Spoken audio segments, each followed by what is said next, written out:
All right, let's jump right in. Today, we're going to talk about something we've all dealt with, right? I'm talking about those difficult people, the ones who just seem to drain the life right out of you. But what if there's a totally different way to look at those interactions? You know that feeling, don't you? You hang up the phone or walk out of a room and you just feel flat, like someone pulled the plug and all your energy just went down the drain. It's a feeling pretty much everyone on the planet knows.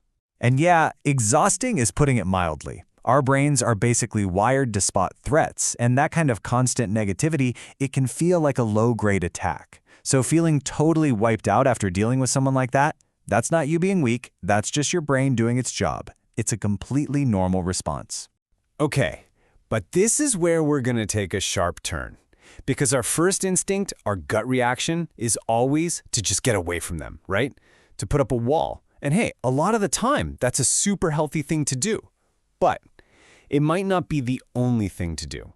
What if, and just go with me here for a second, what if, buried inside that really frustrating, annoying conversation, there was actually something valuable for you? What if you could flip the script and see it not as an energy drain, but as an opportunity? And that right there, that's the big one.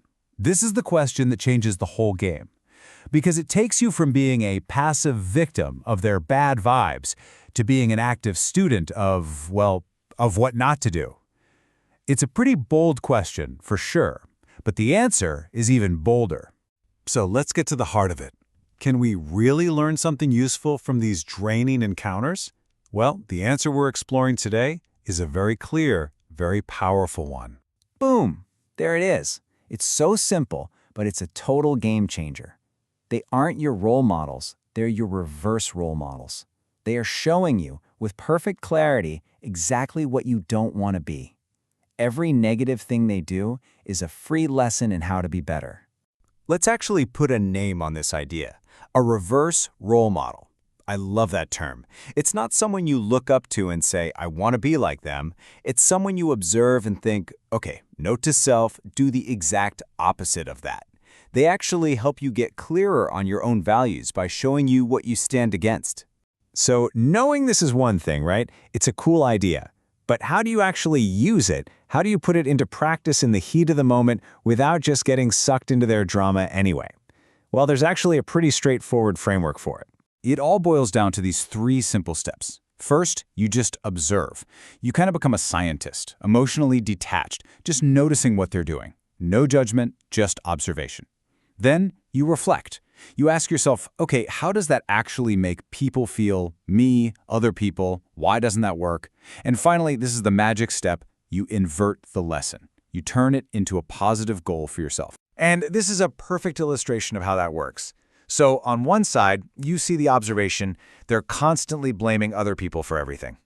On your side, the aspiration becomes, nope, I'm going to take ownership. Or you see them gossiping, stirring up drama. Your personal goal? I will speak with integrity. They refuse to listen to anyone. Your takeaway is, I'm going to consciously practice active listening. See, you're literally building your own positive traits in direct response to their negative ones. You know, when you start doing this consistently, something pretty amazing starts to happen. You're basically doing a kind of mental alchemy. You're taking the poison of a negative interaction and turning it into fuel for your own personal growth. And this, right here, is probably the most powerful piece of the whole puzzle. This mindset is all about letting go of what you can't control, which is them, and focusing 100% on the one thing you always control, what you're going to take away from the experience. That's where your power is. And just look at the benefits. When you make this little mental shift, everything changes. Your frustration doesn't just disappear, it turns into fuel. You become more self-aware, more resilient. Suddenly, you feel empowered in situations that used to make you feel powerless. You're not just surviving these people, you're using them to become a better version of yourself. Ultimately, what this does is reframe, well, everything. That terrible meeting, that difficult family dinner, that annoying coworker, they're not just roadblocks anymore. They actually become part of your curriculum for life, your personal masterclass in how to be a more intentional, thoughtful person. So I'll just leave you with this question. The next time you're in one of those situations and you feel that frustration bubbling up, just pause for a second. And instead of getting angry, just ask yourself, what's my lesson here? What is this person teaching me not to be? Because in that moment, you decide who gets to be your next teacher.